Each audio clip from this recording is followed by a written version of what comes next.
Well, let me give you a brief history of my road to the auto industry. I grew up in Baltimore. My mom, when I was 8 years old, she bought me a book called "What Makes a Car Go," and Thank her I read for that it. book cover to cover. It was a little, coloring type of book. Then I started building models, visible V8s, Wankel rotary engines, every tester model you could dream of, AFX race slot cars, Hot Wheels, Johnny Lightning. I was just a car freak. Had bogus subscriptions to every magazine because I couldn't afford to to buy them. So Science and Mechanics, Road and Track, Car and Driver. I sent in cards for all of them. I would read them.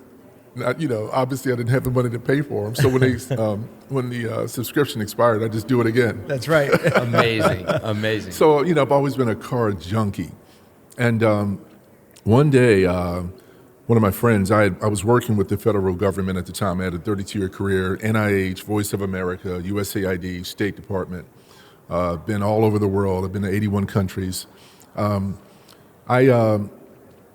One of my former friends said, "Hey, Brian, you know everything about cars. Why don't you pitch a story to some newspapers and magazines?"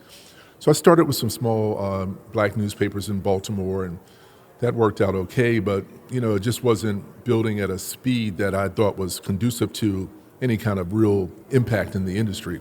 Yeah. Then there was a gentleman named Randy Payton who was actually at the show today. He's now a professor at UDC. He had a magazine called African Americans on Wheels, AAOW. And I was at the National Press Club one day for a General Motors Chevy Corvette media reveal.